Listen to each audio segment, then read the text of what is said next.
Dagon by H.P. Lovecraft.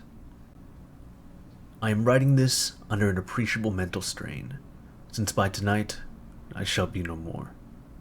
Penniless, and at the end of my supply of the drug which alone makes life endurable.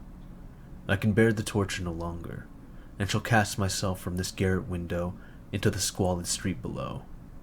Do not think from my slavery to morphine that I am a weakling or a degenerate. When you have read these hastily scrawled pages, you may guess, though never fully realize, why it is that I must have forgetfulness or death. It was in one of the most open and least frequented parts of the broad Pacific that the packet of which I was supercargo fell a victim to the German sea raider. The Great War was then at its very beginning, and the ocean forces of the Hun had not completely sunk to their later degradation, so that our vessel was made a legitimate prize, whilst we of her crew were treated with all the fairness and consideration due us as naval prisoners. So liberal, indeed, was the discipline of our captors that 5 days after we were taken, I managed to escape alone in a small boat with water and provisions for a good length of time. When I finally found myself adrift and free, I had but little idea of my surroundings. Never a competent navigator, I could only guess vaguely by the sun and stars that I was somewhat south of the equator. Of the longitude, I knew nothing, and no island or coastline was in sight. The weather kept fair, and for uncounted days I drifted aimlessly beneath the scorching sun, waiting either for some passing ship or to be cast on the shores of some habitable land. But neither ship nor land appeared, and I began to despair in my solitude upon the heaving vastness of unbroken blue. The change happened whilst I slept. Its details I shall never know, for my slumber, though troubled and dream-infested, was continuous. When at last I awakened, it was to discover myself half sucked into a slimy expanse of hellish black mire which extended about me in monotonous undulations as far as I could see, and in which my boat lay grounded some distance away. Though one might well imagine that my first sensation would be of wonder at so prodigious and unexpected a transformation of scenery, I was in reality more horrified than astonished. For there was in the air, and in the rotting soil, a sinister quality which chilled me to the very core. The region was putrid with the carcasses of decaying fish, and of other less describable things which I saw protruding from the nasty mud of the unending plain. Perhaps I should not hope to convey in mere words the unutterable hideousness that can dwell in absolute silence and barren immensity. There was nothing within hearing, and nothing in sight save a vast reach of black slime. Yet the very completeness of the stillness and the homogeneity of the landscape oppressed me with a nauseating fear. The sun was blazing down from a sky which seemed to me almost black in its cloudless cruelty, as though reflecting the inky marsh beneath my feet. As I crawled into the stranded boat, I realized that only one theory could explain my position. Through some unprecedented volcanic upheaval, a portion of the ocean floor must have been thrown to the surface, exposing regions which for innumerable millions of years had lain hidden under unfathomable watery depths. So great was the extent of the new land which had risen beneath me that I could not detect the faintest noise of the surging ocean, strain my ears as I might. Nor were there any sea fowl to prey upon the dead things. For several hours I sat thinking or brooding in the boat, which lay upon its side and afforded a slight shade as the sun moved across the heavens. As the day progressed, the ground lost some of its stickiness, and seemed likely to dry sufficiently for traveling purposes in a short time. That night I slept but little, and the next day I made for myself a pack containing food and water, preparatory to an overland journey in search of the vanished sea and possible rescue. On the third morning, I found the soil dry enough to walk upon with ease. The odor of the fish was maddening, but I was too much concerned with graver things to mind so slight an evil, and set out boldly for an unknown goal. All day I forged steadily westward, guided by a faraway hummock which rose higher than any other elevation on the rolling desert. That night I encamped, and on the following day still traveled toward the hummock, though that object seemed scarcely nearer than when I had first espied it.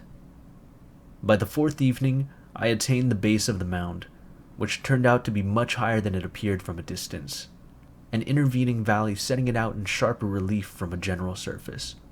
Too weary to ascend, I slept in the shadow of the hill.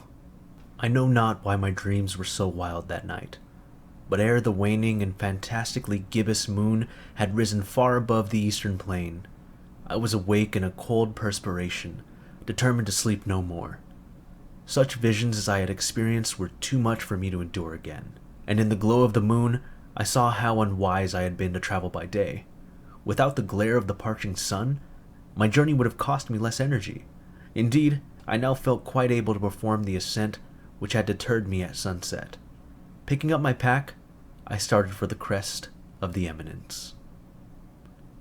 I have said that the unbroken monotony of the rolling plain was a source of vague horror to me, but I think my horror was greater when I gained the summit of the mount and looked down the other side into an immeasurable pit or canyon, whose black recesses the moon had not yet soared high enough to illuminate.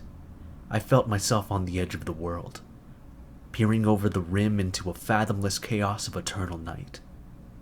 Through my terror ran curious reminiscences of Paradise Lost, and of Satan's hideous climb through the unfashioned realms of darkness.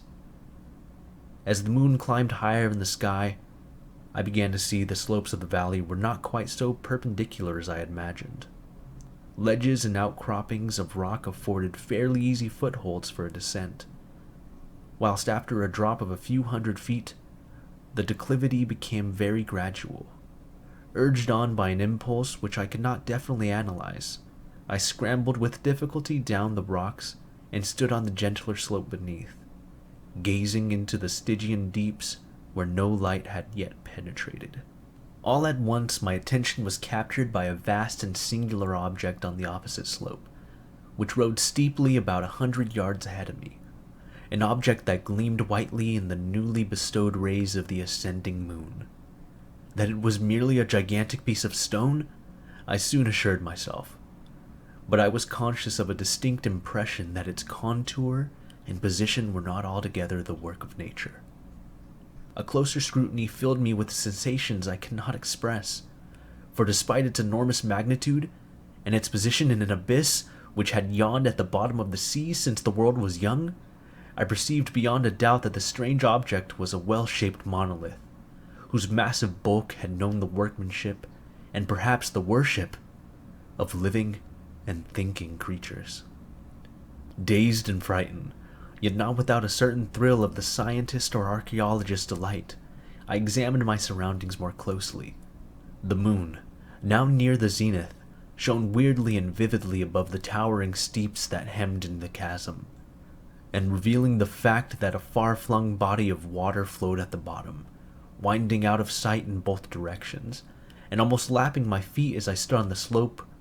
Across the chasm, the wavelets washed the base of the cyclopean monolith, on whose surface I could now trace both inscriptions and crude sculptures. The writing was in a system of hieroglyphics unknown to me, and unlike anything I had ever seen in books, consisting for the most part of conventionalized aquatic symbols such as fishes, eels, octopi, crustaceans, mollusks, whales, and the like. Several characters obviously represented marine things which are unknown to the modern world, but whose decomposing forms I had observed on the ocean-risen plain. It was the pictorial carving, however, that did most to hold me spellbound. Plainly visible across the intervening water, on account of their enormous size, were an array of bas-relief whose subjects would have excited the envy of a Doré. I think these things were supposed to depict men, at least a certain sort of men, though the creatures were shown disporting like fishes in the waters of some marine grotto, or paying homage at some monolithic shrine which appeared to be under the waves as well. Of their faces and forms I dare not speak in detail, for the mere remembrance makes me grow faint. Grotesque beyond the imagination of a Poe or a Bulwer, they were damnably human in general outline, despite webbed hands and feet, shockingly wide and flappy lips, glassy, bulging eyes, and other features less pleasant to recall. Curiously enough, they seem to have been chiseled badly out of proportion with their scenic background.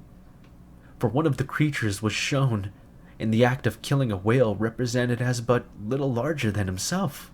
I remarked, as I say, their grotesqueness and strange size, but in the moment decided that they were merely the imaginary gods of some primitive or seafaring tribe, some tribe whose last descendant had perished eras before the first ancestor of the Piltdown or Neanderthal man was born.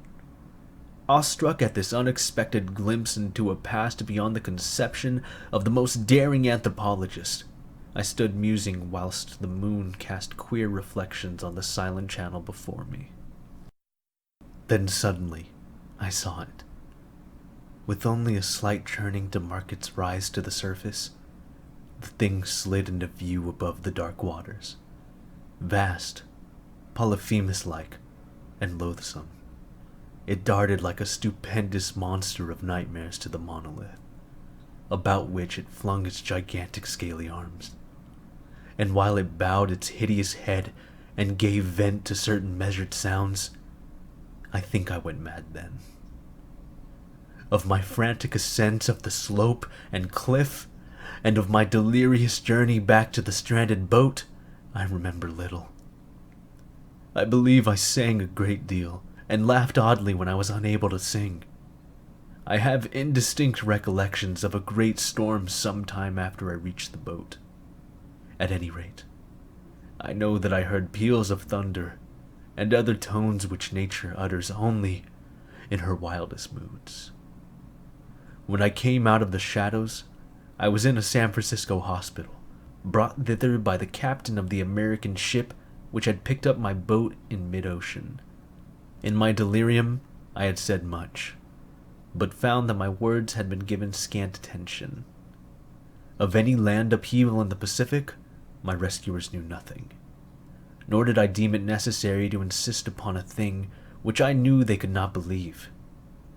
Once I sought out a celebrated ethnologist, and amused him with peculiar questions regarding the ancient Philistine legend of Dagon, the fish god. But soon perceiving that he was hopelessly conventional, I did not press my inquiries. It is at night, especially when the moon is gibbous and waning, that I see the thing. I tried morphine, but the drug has given only transient surcease, and has drawn me into its clutches as a hopeless slave. So now, I am to end it all. Having written a full account for the information, or the contemptuous amusement of my fellow men, often I ask myself if it could not have all been a pure phantasm, a mere freak of fever, as I lay sun-stricken and raving in the open boat after my escape from the German man-of-war. This I ask myself, but ever does there come before me a hideously vivid vision in reply. I cannot think of the deep sea without shuddering at the nameless things that may at this very moment be crawling and floundering on its slimy bed, worshipping their ancient stone idols, and carving their own detestable likeness on submarine obelisks of water-soaked granite. I dream of a day where they may rise above the billows to drag down in their reeking talons the remnants of puny, war-exhausted mankind. Of a day when the land shall sink, and the dark ocean floor shall ascend amidst universal pandemonium. The end is near. I hear a noise at the door, as of some immense slippery body lumbering against it. It shall not find me. God, that hand! The window! The window!